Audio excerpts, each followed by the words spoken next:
January 20th, Genesis 41:17 through 42:17. Then Pharaoh said to Joseph, "In my dream I was standing on the bank of the Nile, when out of the river there came up 7 cows, fat and sleek, and they grazed among the reeds. After them 7 other cows came up, scrawny and very ugly and lean. I had never seen such ugly cows in all the land of Egypt. The lean, ugly cows ate up the 7 fat cows that came up first. But even after they ate them, no one could tell that they had done so. They looked just as ugly as before. Then I woke up. In my dream I saw 7 heads of grain, full and good, growing on a single stalk. After them 7 other heads sprouted, withered and thin, and scorched by the east wind. The thin heads of grain swallowed up the 7 good heads. I told this to the magicians, but none of them could explain it to me. Then Joseph said to Pharaoh, "The dreams of Pharaoh are one and the same. God has revealed to Pharaoh what he is about to do. The 7 good cows are 7 years, and the 7 good heads of grain are 7 years. It is one and the same dream. The 7 lean, ugly cows that came up afterward are 7 years, and so are the 7 worthless heads of grain scorched by the east wind. They are 7 years of famine. It is just as I said to Pharaoh. God has shown Pharaoh what he is about to do. 7 years of great abundance are coming throughout the land of Egypt, but 7 years of famine will follow them. Then all the abundance in Egypt will be forgotten, and the famine will ravage the land. The abundance in the land will not be remembered, because the famine that follows it will be so severe. The reason the dream was given to Pharaoh in 2 forms is that the matter has been firmly decided by God, and God will do it soon. And now let Pharaoh look for a discerning and wise man and put him in charge of the land of Egypt. Let Pharaoh appoint commissioners over the land to take 1/5 of the harvest of Egypt during the 7 years of abundance. They should collect all the food of these good years that are coming and store up the grain under the authority of Pharaoh to be kept in the cities for food. This food should be held in reserve for the country, to be used during the 7 years of famine that will come upon Egypt, so that the country may not be ruined by the famine." The plan seemed good to Pharaoh and to all his officials, so Pharaoh asked them, "Can we find anyone like this man, one in whom is the Spirit of God?" Then Pharaoh said to Joseph, "Since God has made all this known to you, there is no one so discerning and wise as you. You shall be in charge of my palace, and all my people are to submit to your orders. Only with respect to the throne will I be greater than you." So Pharaoh said to Joseph, "I hereby put you in charge of the whole land of Egypt." Then Pharaoh took his signet ring from his finger and put it on Joseph's finger. He dressed him in robes of fine linen and put a gold chain around his neck. He had him ride in a chariot as his second in command, and people shouted before him, "Make way!" Thus he put him in charge of the whole land of Egypt. Then Pharaoh said to Joseph, "I am Pharaoh, but without your word no one will lift a hand or foot in all Egypt." Pharaoh gave Joseph the name Zaphanath-Paneah, and gave him Asenath, daughter of Potiphera, priest of On, to be his wife. And Joseph went throughout the land of Egypt. Joseph was 30 years old when he entered the service of Pharaoh, king of Egypt, and Joseph went out from Pharaoh's presence and traveled throughout Egypt. During the 7 years of abundance, the land produced plentifully. Joseph collected all the food produced in those 7 years of abundance in Egypt and stored it in the cities. In each city he put the food grown in the fields surrounding it. Joseph stored up huge quantities of grain, like the sand of the sea. It was so much that he stopped keeping records because it was beyond measure. Before the years of famine came, 2 sons were born to Joseph by Asenath, daughter of Potiphera, priest of On.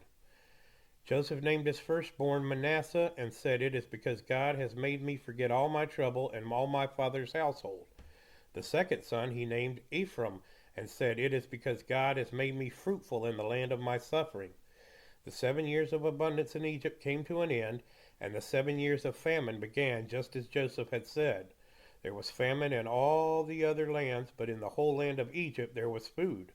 When all Egypt began to feel the famine, the people cried to Pharaoh for food. Then Pharaoh told all the Egyptians, "Go to Joseph and do what he tells you." When the famine had spread over the whole country, Joseph opened all the storehouses and sold grain to the Egyptians, for the famine was severe throughout Egypt. And all the world came to Egypt to buy grain from Joseph, because the famine was severe everywhere. When Jacob learned that there was grain in Egypt, he said to his sons, "Why do you just keep looking at each other?" he continued. "I have heard that there is grain in Egypt. Go down there and buy some for us so that we may live and not die." Then 10 of Joseph's brothers went down to buy grain from Egypt. But Jacob did not send Benjamin, Joseph's brothers, with the others because he was afraid that harm might come to him. So Israel's sons were among those who went to buy grain, for there was famine in the land of Canaan also. Now Joseph was the governor of the land, the person who sold grain to all its people. So when Joseph's brothers arrived, they bowed down to him with their faces to the ground. As soon as Joseph saw his brothers, he recognized them, but he pretended to be a stranger and spoke harshly to them. "Where do you come from?" he asked. "From the land of Canaan," they replied, "to buy food." Although Joseph recognized his brothers, they did not recognize him. Then he remembered his dreams about them and said to them, "You are spies. You have come to see where our land is unprotected." "No, my lord," they answered.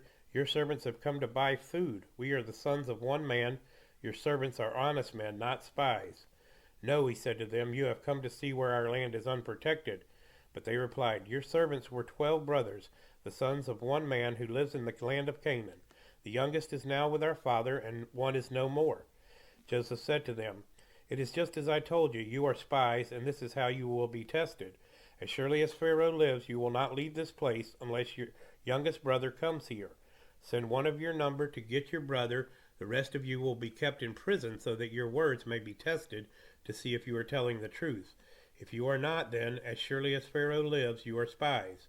And he put them all in custody for 3 days. Matthew 13:24 through 46. Jesus told them another parable. "The kingdom of heaven is like a man who sowed good seed in his field. But while everyone was sleeping, the enemy came and sowed weeds among the wheat and went away. When the wheat sprouted and formed heads, then the weeds also appeared. The owner's servants came to him and said, 'Sir, didn't you sow good seed in your field? Where then did the weeds come from?' 'An enemy did this,' he replied. The servants asked him, 'Do you want us to go and pull them up?' 'No,' he answered, 'because while you are pulling the weeds, you may uproot the wheat with them. Let both grow together until the harvest. At that time I will tell the harvesters, first collect the weeds and tie them in bundles to be burned, then gather the wheat and bring them into my barn.' He told them another parable. 'The kingdom of heaven is like a mustard seed, which a man took and planted in his field. Though it is the smallest of all seeds, yet when it grows, it is the largest of garden plants and becomes a tree, so that the birds come and perch in its branches.' He told them still another parable. 'The kingdom of heaven is like yeast that a woman took and mixed into about 60 pounds of flour until it worked all through the dough.' Jesus spoke all these things to the crowd in parables. He did not say anything to them without using a parable. So was fulfilled what was spoken through the prophet. 'I will open my mouth in parables. I will utter things hidden since the creation of the world.' Then he left the crowd and went into the house. His disciples came to him and said, 'Explain to us the parable of the weeds in the field.' He answered, 'The one who sowed the good seed is the Son of Man. The field is the world, and the good seed stands for the people of the kingdom. The weeds are the people of the evil one, and the enemy who sows them is the devil.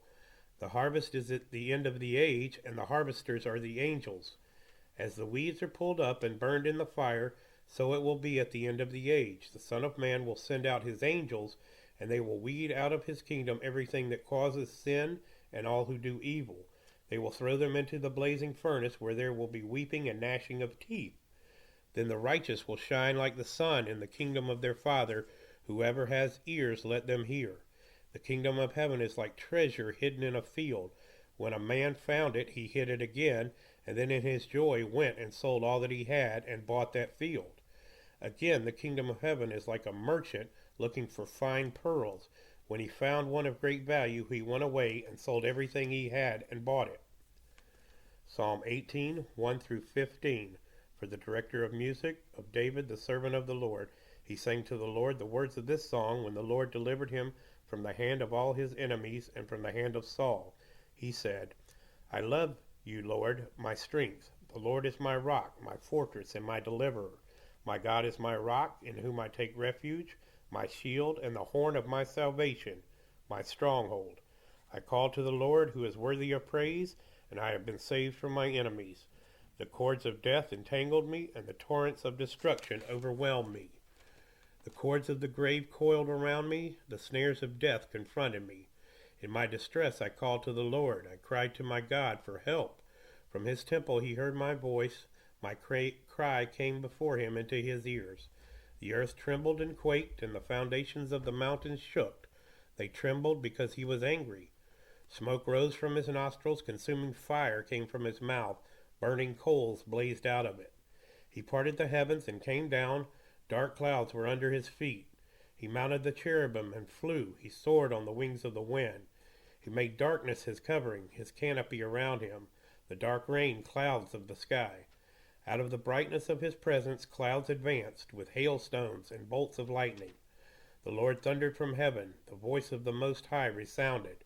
He shot his arrows and scattered the enemy. With great bolts of lightning he routed them.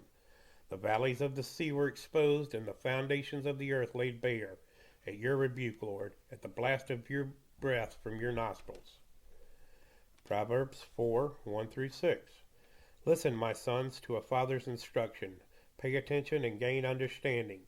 I give you sound learning, so do not forsake my teaching. For I too was a son to my father, still tender and cherished by my mother. Then he taught me, and he said to me, take hold of my words with all your heart. Keep my commands, and you will live. Get wisdom, get understanding. Do not forget my words or turn away from them. Do not forsake wisdom, and she will protect you. Love her, and she will watch over you.